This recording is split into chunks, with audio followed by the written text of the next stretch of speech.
Start. नमस्कार बालमित्रांनो, माझं नाव संध्या. आज मी तुम्हाला छानशी बोधकथा सांगणार आहे. बोधकथेचं नाव आहे हत्ती आणि खार. एका मोठ्या जंगलात एक खार राहत होती. ती खार खूप तडतडी होती आणि ती एका झाडावरती चढत होती. झाडावरती चढता चढता तिचा पाय घसरला आणि ती खाली पडली.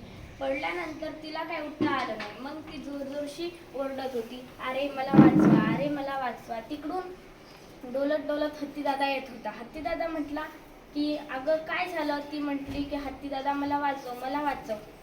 हत्तीदादा म्हटला की नाही, मी तुझ्यासारख्या लहानशा जीवांना वाचवू शकत नाही. मी माझ्यासारख्या मोठ्याच जीवांना वाचवणार, त्यामुळे तू काय मला म्हणू नको. मग ती म्हणते, अरे हत्तीदादा मला खूप लागलं, वाचव ना वाचव ना. तर हत्तीदादा म्हणतो की नाही नाही, मी तुला वाचवणार नाही. आणि हत्तीदादा तिच्यावर हसत होता. हसता हसता तो तिथून गेला निघून. आणि काही वेळेतनी ती उठली. मग तिच्या पायाला जखम झाली. जखम झाल्यानंतर काही 2-3 दिवसानंतर ती जखम बरी झाली. बरी झाल्यानंतर एक दिवस हत्तीदादा जंगलातनी चरायला गेला. जाताना त्याला एक मोठा साईड गड्डा दिसला.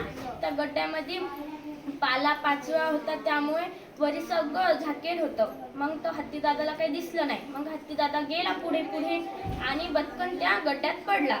आणि मग हत्तीदादा जोरजोरशी ओरडत होता, अरे मला वाचवा, अरे मला वाचवा.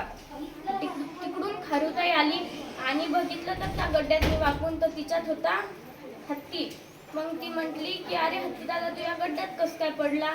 तर मग हत्ती म्हटला, अगं मला वाचव, अगं मला वाचव. तर मग खारुताई म्हटली, तू भिऊ नको, मी तुला वाचवते. तू एकदम अशी घाबरू नको, नकर तू जर खचून गेला तर तू खूप घाबरशील. त्यामुळे मग ती खारुताई पूर्ण प्राण्यांना बोलवायला गेली. मोर, कावळा, बदक सर्वांना बोलवलं. आणि मग ती म्हटली की अरे चला चला, आपला हत्तीदादा गड्ड्यातनी पडला, आपल्याला त्याचा जीव वाचवायचा. आणि मग ते सगळेजण कोणी माती, कोणी लाकडं, कोणी काड्या हे सगळं घेऊन त्या गड्ड्यातनी टाकलं.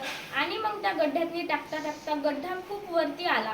आणि मग हत्तीदादा वर आला. तेव्हा हत्तीदादा वरी निघला आणि मग जमिनीवर आला. नंतर हत्तीदादानं मग हत्तीदादानी खारुताईला म्हटलं, अगं मला माफ कर, मी तुला अवघच तुझ्या छोट्याच्या जीवावर तुला खूप चढवलं, मला माफ कर. आणि तू मात्र छोटासा तुझा जीव आहे, पण तुझं मन खूप मोठं आहे. त्यामुळे आता मी परत असं काही करणार नाही. तात्पर्य, कधीही आपल्या जीवावर घमंड करू नये, आपल्या ताकदीवर कधीच गर्व करू नये आणि दुसऱ्याचा लहान जीव म्हणून त्याची अवहेलना सुद्धा करू नये. आणखीन तात्पर्य, एखादा जर संकटात असेल तर आपण त्याच्या मदतीला धावून गेलं पाहिजे. बघा, खूप छान तात्पर्य आहे. Okay, thank you. चला.